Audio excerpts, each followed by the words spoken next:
नमस्कार दोस्तों, मैं हूं अशोक वर्मा। आप देख रहे हैं टीवी 20 न्यूज। टीवी 20 न्यूज पर खबरों का सिलसिला जारी है। बने रहिए हमारे साथ। लोक आयोग की तरफ से क्या क्या कार्य किए गए हैं जो गाँव के लिए पूज्य योगी आदित्यनाथ जी की सरकार में जब 2017 में सरकार बनी, सरकार बनते ही पहले दिन हमारे प्रदेश के यशस्वी मुख्यमंत्री पूज्य योगी आदित्यनाथ जी ने किसानों का 36,000 करोड़ रुपए कर्ज माफ़ किया और जितना भी छुट्टा गौवंश था उसके संरक्षण संवर्धन के लिए संकल्प पहले ही दिन व्यक्त किया और सारे कत्लखानों को उत्तर प्रदेश में बंद किया। जितना भी गौवंश की तस्करी होती थी, गौवंश का पलायन होता था, उसको रोकते हुए और आज उत्तर प्रदेश में लगभग 7,717 स्थानों पर गौवंश के संरक्षण संवर्धन का कार्य किया जा रहा है। अब ये 1999 में गौ सेवा आयोग का गठन हुआ था, लेकिन पूज्य योगी जी का जो विजन था पहले दिन से बहुत क्लियर विजन था कि यदि हम उत्तर प्रदेश की 25 करोड़ जनता को हम जहर मुक्त भोजन देना चाहते हैं, इनकी गरीबी दूर करना चाहते हैं, बीमारी बेरोजगारी दूर करना चाहते हैं, तो हमारे देश में सबसे बड़ी कोई समृद्धि का उपाय है वो है हमारा गाय, गांव, किसान और खेती। इन चारों की समृद्धि के लिए उन्होंने कार्यक्रम प्रारंभ किए और आज हम लोगों को निर्देश दिए गए हैं। हम लोगों का आयोग का जब हम लोगों को दायित्व मिला तो लगभग 11 महीने हो रहे हैं। हम लोगों को निर्देश दिए पूज्य योगी आदित्यनाथ जी ने और हमारे माननीय पशुपालन मंत्री जी ने, जो हम लोगों की बैठक करके बताया कि अब गौशालाओं को आत्मनिर्भर बनाना है। इसमें हम लोगों ने जो सूत्र आपस में बैठ के तय किए हैं, पहला विषय है वो हरे चारे का उत्पादन। मतलब हरे चारे का उत्पादन पूरे प्रदेश में इतना करना है कि 10 एकड़ पर हम 200 गायों का भरण पोषण करेंगे और हर गाय को कम से कम 5 किलो से 10 किलो हरा चारा उपलब्ध हो। तो हरा चारे के बाद जो है, जो हमारी गौशाला है, इनको हम गौमूत्र गोबर आधारित प्राकृतिक खेती का प्रशिक्षण केंद्र के रूप में बदलना है। और एक सौभाग्य की बात है कि पूज्य हमारे देश के माननीय प्रधानमंत्री जी के नेतृत्व में एक national mission for natural farming चालू हुआ है, जिसका आधार ही है किसान के पास में कम से कम एक गाय हो और उसके गाय के या बैल के मूत्र और गोबर से प्राकृतिक खेती हो। एक दिन में 5 से 10 किलो गोबर और 5 से 10 किलो गोबर, 5 लीटर गौमूत्र मिलता है और उसमें जो गौमूत्र गोबर है उससे जीवामृत बना के जो 3 दिन में बन के तैयार हो जाता है, उसको खेतों में ले जाना है। जब हम खेतों में ले जाएंगे तो जो हमारे यहाँ कहा गया है गौ में बसते लक्ष्मी, गोबर में लक्ष्मी का वास है, तो आपको जो जीवामृत जो बनता है जिसमें 10 किलो गोबर, 5 लीटर गौमूत्र, 1 किलो गुड़, 1 किलो बेसन, 200 ग्राम मिट्टी, 200 लीटर पानी, 6 चीज़ों को मिला दीजिए, 3 दिन में बन के तैयार, खेत में ले जाइए। फिर आपको धीरे धीरे करके केमिकल की आवश्यकता नहीं रहेगी। यानी आने वाले 2047 में जब विकसित भारत का विजन हमारे माननीय प्रधानमंत्री जी ने दिया है और माननीय मुख्यमंत्री जी ने कहा है कि $1 ट्रिलियन की इकोनॉमी उत्तर प्रदेश की खड़ी करनी है, इसमें सबसे बड़ा रोल होने वाला है। उत्तर प्रदेश में वर्तमान में 1,90,00,000 गौवंश है, उसका हम 1-1 ग्राम गौमूत्र, 1-1 ग्राम गोबर का उपयोग, हरे चारे का प्रबंधन, गौमूत्र संग्रह, बायोगैस संयंत्र और पंचगव्य उत्पादों के माध्यम से इस उत्तर प्रदेश में गरीबी, बीमारी, बेरोजगारी को दूर करने का काम माननीय योगी जी की सरकार में किया जा रहा है। हम सब लोग आयोग के लोगों ने अभी ये हमारी 11वीं हम लोगों की मंडलीय समीक्षा बैठक है। इसके पहले हमारे और अन्य मंडलों की समीक्षा बैठकें हो चुकी हैं। आज के बाद कल हम लोगों की जिला समीक्षा बैठक अयोध्या में है, वहाँ मंडलीय समीक्षा बैठक पहले से हो चुकी है और हम लोग उसी अभियान में लगे हैं जो हम लोगों को माननीय पूज्य मुख्यमंत्री योगी आदित्यनाथ ने निर्देश दिए हैं। हम लोग यहाँ आज आजमगढ़ में हैं, यहाँ के आजमगढ़ के तीनों जिले के अधिकारी आज उपस्थित रहेंगे। यहाँ जो गौशालाएँ चल रही हैं उनका हम लोग समीक्षा करेंगे, कितनी गौशाला हैं जहाँ पर हरे चारे का प्रबंधन है, कितना छुट्टा गौवंश और रोड पर है, उसको हम कैसे गौशालाओं में ले जा सकते हैं। और अभियान है कि हर किसान के खूंटे पर कम से कम 2 गाय। उत्तर प्रदेश में 25 करोड़ आबादी है, किसानों की संख्या 2,86,00,000 किसान हैं जिनके खाते में किसान सम्मान निधि जाती है। अब जिनके पास किसान सम्मान निधि जा रही है वो सब किसान हैं, तो उनके पास में कम से कम यदि एक गाय होती है तो हमको 2,86,00,000 गाय चाहिए, जबकि इस समय उत्तर प्रदेश में गौवंश की संख्या मात्र 1,90,00,000 है। इन्हें हमें 1 करोड़ गौवंश और चाहिए जब हमारे हर किसान की खूंटे पर कम से कम एक गाय होगी। लेकिन जब एक गाय जब किसान रखता है तो एक नहीं रखता है, 2 गाय रखता है, तो हमें अपने गायों के मूत्र और गोबर गाय किसानों के पलवाना, किसान के खूंटे पर गाय हो और वो अपने बच्चों को जहर मुक्त भोजन दे, केमिकल फ्री भोजन दे। क्योंकि आज बढ़ता हुआ केमिकल्स के कारण जो समस्या आ रही है, एक DAP की बोरी 3,771 रुपये 65 पैसे की आती है, किसानों को 1,350 रुपये की मिलती है। 2,421 रुपये 65 पैसा ये फर्टिलाइजर कंपनियों को सब्सिडी जा रही है और पूरे देश के जो टोटल केमिकल फर्टिलाइजर की सब्सिडी है वो है 2 लाख करोड़। और किसानों का पैसा खर्च हो रहा है लगभग 5 लाख करोड़ रुपए डीएपी, यूरिया, खरपतवार नाशक कीटनाशकों में, और 5 लाख करोड़ रुपए हमारी बीमारियों पर खर्च हो रहा है। इस सब को कोई बचा सकता है तो बचा सकती है गाय। गाय के संरक्षण के लिए पूरे पूज्य योगी आदित्यनाथ जी की प्रतिबद्धता है। पहले 2017 के पहले कसाईयों को देख के गाय कांपती थी, आज पूज्य योगी जी की सरकार में गाय को देख के कसाई कांपता है।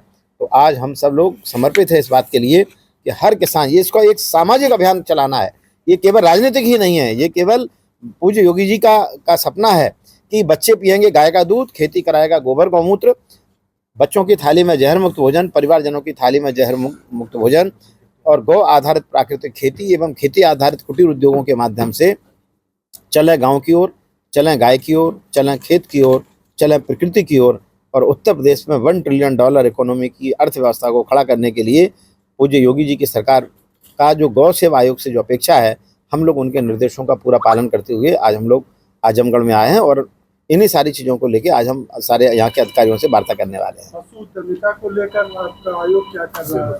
क्योंकि अक्सर जब तक इसको आप रोजगार से नहीं जोड़ेंगे और लगातार प्रतिदिन गायों की संख्या कम होती जा रही है। देखिए, गौवंश की जो संख्या कम हो रही है उसके पीछे 2-3 जो कारण हैं, जिसके लिए हम लोग लगातार प्रयास कर रहे हैं, और आने वाले समय में बहुत ही जल्दी ये सपना पूज्य योगी जी की सरकार में, पूज्य मोदी जी की सरकार में पूरा होने वाला है। एक तो भैंस का दूध SNF और फैट के आधार पर 70-75 रुपये लीटर बिक रहा है, और SNF और फैट ही मानक है, और उसके आधार पर गाय का दूध बिकता है 37 रुपये 38 रुपये लीटर। तो जब दूध सस्ता बिक रहा है, आधे रेट पे बिक रहा है, तो दूध के कारण गाय चलन के बाहर हो गई। बैल का किसान बैल इसलिए पालता था कि बैल ही आधार था खेती का, मशीनीकरण हुआ तो उसके कारण हमारा जो बैल का उपयोग कम हुआ। और दूसरा, हम लोग जिस अभियान में लगे हैं कि पूरे प्रदेश में घर घर में किसानों के यहाँ गोबर गैस स्थापित हो और मूत्र इकट्ठा हो, और गोबर से 5 रुपये किलो, गौमूत्र से 10 रुपये लीटर लोग कमाएं। जिस दिन गोबर से 5 रुपये किलो, गौमूत्र से 10 रुपये लीटर कमाएंगे, उस दिन एक भी गाय बैल रोड पर नजर नहीं आएगा। और ये जो जीवामृत का मैंने जो प्रयोग आपको बताया है, वही एक प्रयोग है जिसमें गोबर की कीमत 10 रुपये किलो और गौमूत्र की कीमत जो है 20 रुपये लीटर निकलती है। तो जिस अभियान जितना तेजी के साथ आगे बढ़ेगा, इसके लिए 2481 करोड़ रुपए का बजट माननीय प्रधानमंत्री जी ने पूरे देश के लिए रखा है। उत्तर प्रदेश में 1 लाख किसान, उत्तर प्रदेश पूरे देश में 1 करोड़ किसान गौ आधारित खेती करने वाले हैं। यूपी में 20 लाख किसान गौ आधारित खेती करने के लिए जगह जगह उसके क्लस्टर बनाए जा रहे हैं। जिस दिन उत्तर प्रदेश में 20 लाख किसान गौ आधारित खेती करेगा, उनको देख देख के कोई भी गाय बाहर नहीं निकलेगी, और फिर लोग कहेंगे जिसके घर में गाय वो है समृद्ध, जिसके घर में गाय नहीं वो है दरिद्र। ये तब साबित होगा जब हम गौ आधारित खेती को आप सब मीडिया के साथियों के माध्यम से, सामाजिक संस्थाओं के माध्यम से, गौ सेवी लोगों के माध्यम से, किसानों के माध्यम से, महिला स्वयं सहायता समूह NRLM की जो बहनें हैं, उन बहनों के माध्यम से इस अभियान को गति देने में हम लोग लगे हुए हैं। और निश्चित ही बहुत ही जल्दी समय आएगा जब माँ अपने बच्चे को केमिकल फ्री भोजन खिलाएगी, बच्चों की थाली में जहर मुक्त भोजन होगा। ये सपना शीघ्र ही पूज्य योगी जी की सरकार में हम लोगों के साथ उत्तर प्रदेश में पूरा होने वाला है। सर, गौ पालन को लेकर के लोग अग्रसर हो रहे हैं, लेकिन उनको सुविधाओं के बारे में पता नहीं है, जैसे लोन कैसे मिलेगा, क्या इसका प्रोसेस है, कुछ इसको लेकर। देखिए, पूज्य योगी जी की सरकार में एक बहुत अच्छा कार्यक्रम चालू हुआ है, वो नंद बाबा दुग्ध मिशन योजना, और वो है 2 गाय पर 10 गाय की, 25 गाय की 3 स्कीम अभी चल रही हैं। और इसके ऊपर की स्कीम अभी जस्ट आने वाली हैं भारत सरकार के द्वारा, जिसमें 50 गाय, 100 गाय और 200 गाय की होंगी। अभी जो 2 गाय की स्कीम चल रही है, उसमें 80,000 रुपये की सब्सिडी किसान को मिल रही है। जो 2 गाय सरकार के द्वारा जो चयन प्रक्रिया है, फार्म उसके भर गए हैं, 23 तारीख अभी उसकी लास्ट डेट थी। और 10 गाय की भी स्कीम है, 25 गाय की। 10 गाय की स्कीम 23,60,000 रुपये की है, जिसमें 11,80,000 रुपये की यानी 50% सब्सिडी है। इसी तरह से 25 गाय की जो स्कीम है वो 62,50,000 रुपये की स्कीम है, जिसमें 31,25,000 की छूट है। हमें गाय उत्तर प्रदेश के अन्य जिलों से देसी गाय ही लाना है इसमें, और जिससे उत्तर प्रदेश में दुग्ध उत्पादन बढ़े। तो पूज्य योगी जी की सरकार इस बात के लिए समर्पित है कि हम आने वाले समय में फिर से अच्छी ब्रीड तैयार करके, अच्छी नस्लें तैयार करके हम उत्तर प्रदेश में फिर से दूध, घी, दही की नदियाँ बहें।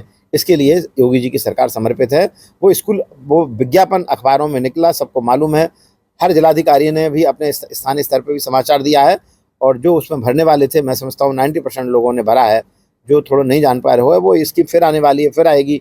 ये लगातार स्कीम चल रही है, पहले से भी स्कीम चल रही है, आगे चल के फिर ये लगातार चलने वाली स्कीम। सर एक सवाल और है लास्ट में, गोबर गैस को लेकर। सर आपने कहा पहले क्या था कि लोग स्किल्ड थे गोबर गैस के सिस्टम को बनाने में, अब उन लोगों के अंदर स्किल्ड नहीं रह गया या लोगों को फायदा नहीं दिख रहा, वो किस तरीके से करें कि उसमें स्किल्ड भी लोगों के अंदर आए गोबर गैस के प्रति और जागरूक भी हो। देखिए, आपने बहुत अच्छा सवाल किया है। पहले क्या होता है कि पहले KVIC मॉडल कहलाता था, खादी ग्राम उद्योग आयोग मॉडल कहलाता था, वो लोहे का ड्रम बनता था। फिर बाद में एक दीनबंधु मॉडल आया जो सीमेंट का बनता था। आजकल रबड़ के बायोगैस आ गए हैं। एक एस्टमा कंपनी है जिसमें मात्र 5,500 रुपये में उसने देश में 1.25 लाख बायोगैस लगाए, यूपी में 4,100 बायोगैस उसने लगाए। हम लोगों की उससे बात चल रही है। इसके अलावा अन्य लोगों से बातचीत चल रही है।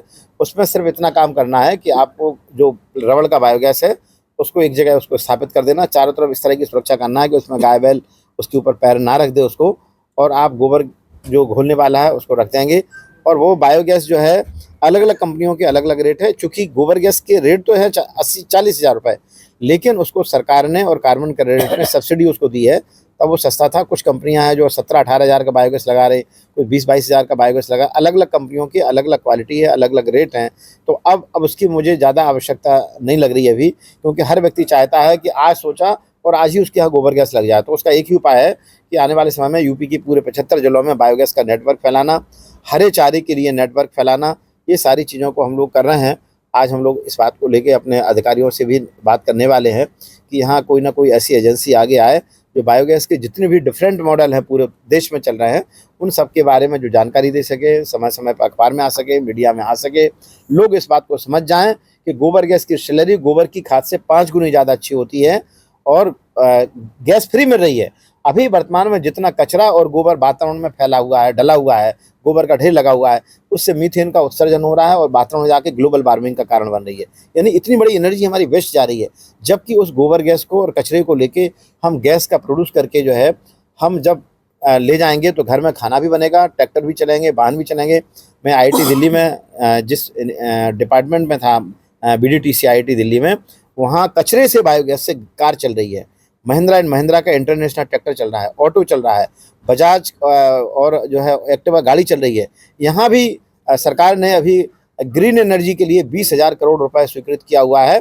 आने वाले समय में कचरा और गोबर से गांव-गांव में अन्नदाता किसान बनेगा ऊर्जादाता, गांव-गांव में बायोगैस लगेंगे। यह स्वच्छ ऊर्जा है, ये ग्रीन एनर्जी है। यहाँ भी कुछ लोगों ने अप्लाई किया हुआ है, उसकी फाइल अभी कमिश्नर के यहाँ पड़ी हुई है। लोगों को भी जानकारी नहीं है कि कितनी स्वच्छ ऊर्जा है, कि जितना भी कचरा है, सब्जी मंडी का कचरा, फल मंडी का कचरा, नेपियर घास लगाइए, बड़ी मात्रा में उत्पादन देती है नेपियर घास। जितनी खाली ज़मीनें पड़ी उसमें आप हरा चारा लगाइए, उसको काट के ग्राइंडर से, उसको कटर से काट के चटनी बना के डाल दीजिए, गैस भी बनेगी, खाद भी बनेगा। आने वाले समय में जो हमारा 12 लाख करोड़ रुपए का जो पेट्रोलियम दुनिया के देशों से आ रहा है, ये सब समाप्त होगा। 8 लाख करोड़ रुपए का हम पेट्रोलियम अपने यहाँ पैदा कर सकते हैं, और जिसमें हमारे धन की भी बचत होगी। और स्वच्छ भारत अभियान, ये स्वच्छ भारत अभियान का जो माननीय प्रधानमंत्री जी का सपना है, ये स्वच्छता का ही अकेला नहीं है, ये स्वच्छता का भी है, ये ऊर्जा का भी है। ऊर्जादाता किसान बनेगा, अन्नदाता किसान बनेगा ऊर्जादाता, और गाँव की एनर्जी गाँव में डेवलप होगी। दुनिया के देशों में जो हमारा पैसा जा रहा है वो रुकेगा, और इससे बहुत बड़ी बेरोजगारी हमारे देश में, हमारे गाँव-गाँव में समाप्त होने वाली है।